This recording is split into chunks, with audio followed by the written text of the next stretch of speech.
MMOGA, dein Gaming-Spezialist mit Kampfpreisen. Hey guys, my name's Tomasz Gopp. I'm an executive producer at CI Games working on Lords of the Fallen, our action RPG that's been in development since 2011 and it's gonna come out this year on PlayStation 4, Xbox One and PC. Let's roam a little bit around Old Monastery, and in the meantime I'll tell you about some crucial ideas that drive the development of our game. First few combat encounters you will see here focus around faster and agile opponents, so I'll try to use lighter gear and maneuver right. For example, trying to get the perfect positioning and perfect timing for an effective critical strike. It requires a little bit of practice, but is well worth the effort. The world we set the game within is very old, and the legend has it that a couple thousand years ago, people have fought and successfully defeated their god together with his demonic army, and it's since then that they believe evil can be completely cast away from human nature. Each individual who commits a deadly sin is forever marked with a tattoo across the face, becoming an outcast for an entire lifetime.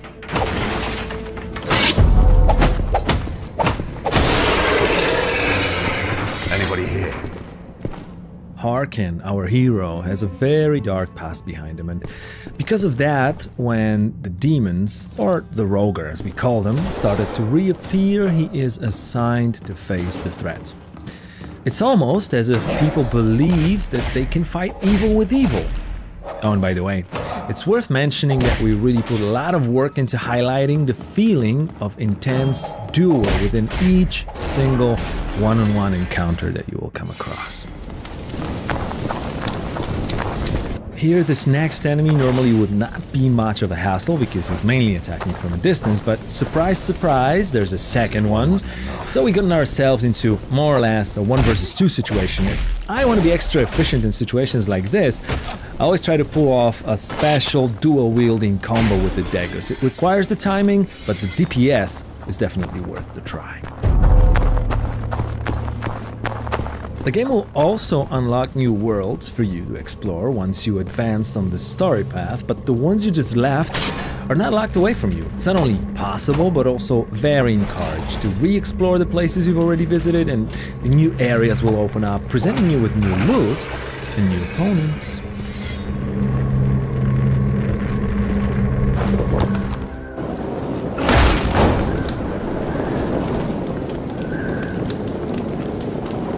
All quiet here too, man. I'm not leaving without answers.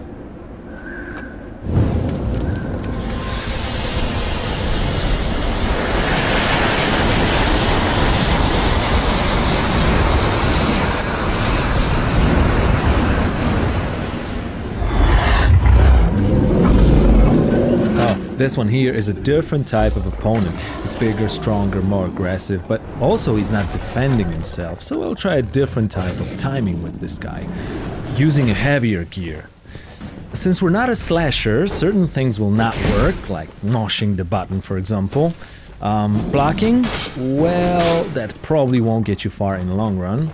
So let's set the pace right here. I'll get in, wait for a time to deal slower and stronger strike, then get out, rinse and repeat. It's quite useful with heavy weapons like this hammer, and you can even charge the attacks. Another one bites the dust.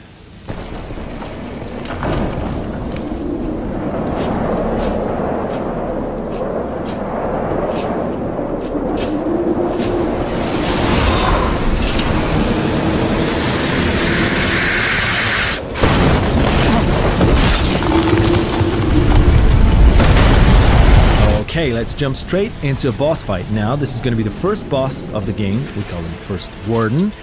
And we wanted him to resemble an honorable knight, fighting and obeying his demonic codex. Gameplay-wise, our goal was to mix action with RPG in a way where all elements, including story, world, and characters, revolve around the user experience. In our case, that means combat and character development.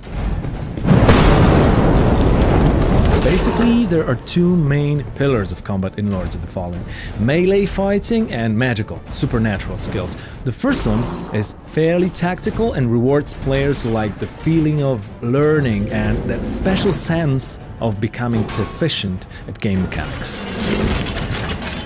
The magical side of Lord's Combat, on the other hand, even though it's not covered in this video, is designed to feel very spectacular and powerful.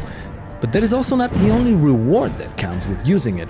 Our goal was to give players the means to distribute the process of learning how to play the game along the time they choose. You'll always be able to use magic at times when the difficulty spikes, so it's up to you if you want to use advanced strats instead, especially if that might get you a better loot. There are 3 character classes that you can choose from at the start of the game: Warrior, Cleric and Rogue, and they will determine the set of spells that manifest your playing style. Apart from that, the statistics of a character, the gear that you want to use, can be freely mixed regardless of its suggested class association. For example, if you're more into heavy weapons but still want to keep that light rogue armor, there's no reason not to try this combination out. Or defensive play with a shield or an offensive dual weapon approach, they both can be mastered and become lethal with enough skill and persistence.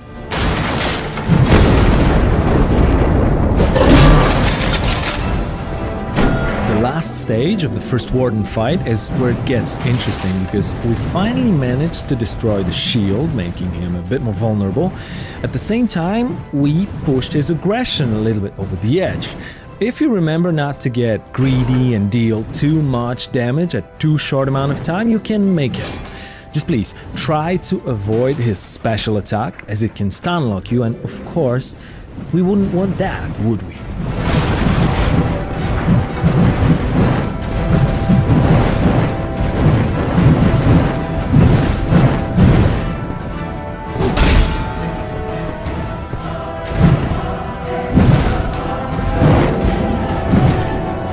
Thanks a lot, guys. That's the first gameplay from Lords of the Fallen, and of course there's way more to come, so keep your eyes on our website and fun page.